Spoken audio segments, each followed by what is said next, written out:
शाम का समय था। ऑफिस से घर आने के बाद पिता फिर किसी काम में लगा हुआ था। तभी उसका 8 साल का बेटा पास आया और बोला, पिताजी क्या मैं आपसे कुछ पूछ सकता हूँ? पिता ने कहा, हाँ जरूर पूछो। बेटा ने कहा, पिताजी आप 1 घंटे में कितना कमा लेते हैं? यह अजीब सवाल सुनकर पिता को गुस्सा आया। पिता ने जवाब दिया, तुम्हें इससे क्या मतलब? क्यों बेकार के सवाल पूछकर मेरा समय खराब कर रहे हो?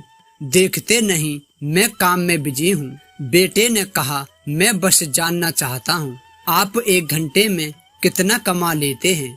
बेटा जिद करने लगा। पिता ने कहा, मैं 1 घंटे में 600 रुपए कमाता हूँ। यह बोलकर पिता काम करने लगे।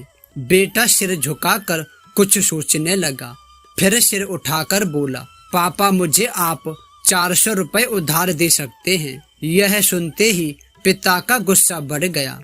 वह बेटे को डांटते हुए बोले, अच्छा तो तुम इसलिए मुझसे मेरा वेतन पूछ रहे थे? तुम्हें खिलौना या कोई फालतू की चीज खरीदनी है? अब एक शब्द कहे बगैर सीधे अपने कमरे में चले जाओ और जाकर सो जाओ। मैं इतनी मेहनत से पैसे इसलिए नहीं कमाता कि तुम्हारी हर फालतू मांग पूरी कर सकूं। बेटे का चेहरा उतर गया। भारी कदमों से वह वहां से चला गया। पिता कुछ देर तक तो बेटे की बात पर नाराज रहे, फिर काम में लग गए। काम खत्म होने तक उनकी नाराजगी भी खत्म हो चुकी थी। अब उसे बेटे के प्रति अपने खुद के व्यवहार पर दुख होने लगा।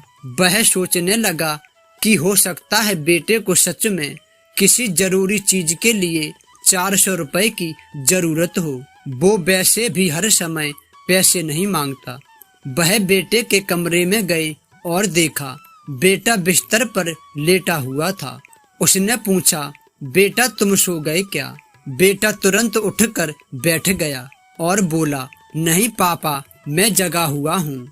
बेटा मैं काम की वजह से परेशान था और मेरा काम का गुस्सा तुम पर निकल गया।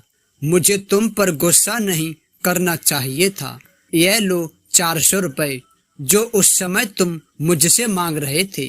बेटा उठा और 400 रुपए एक तरफ रख दिए और उसने अपने तकिए के नीचे दबे कुछ नोट निकाले और उन्हें गिनने लगा। यह देख पिता को फिर से गुस्सा आने लगा। वह गुस्से में बोला, जब तुम्हारे पास पहले से ही पैसे थे तो तुम और पैसे क्यों मांग रहे थे? बेटे ने कहा, क्योंकि मेरे पास पूरे पैसे नहीं थे, लेकिन अब मेरे पास पूरे पैसे हैं। बेटे ने बड़ी मासूमियत से जवाब दिया, पिताजी यह लीजिए 600 रुपए। क्या इससे मैं आपका 1 घंटा खरीद सकता हूँ? कृपया करके कल आप घर जल्दी आ जाना। मैं आपके साथ डिनर करना चाहता हूँ। बेटे की बात सुनकर पिता दंग रह गया और पिता की आंखों से आंसू छलक पड़े। दोस्तों, हम पैसे कमाने के चक्कर में इतने ज्यादा व्यस्त हो जाते हैं कि हमारा परिवार पीछे छूट जाता है। हमारे पास अपने परिवार और प्रियजनों के साथ बिताने के लिए समय नहीं होता। समय धीरे धीरे हमारे हाथ से फिसलता चला जाता है। ऑफिस में हमें नौकरी बड़ी आसानी से मिल सकती है, लेकिन परिवार का प्रेम नहीं। इसलिए अपने परिवार को ज्यादा से ज्यादा समय देना चाहिए। कहानी अच्छी लगी हो तो वीडियो को लाइक कर शेयर करें और चैनल को सब्सक्राइब जरूर करें।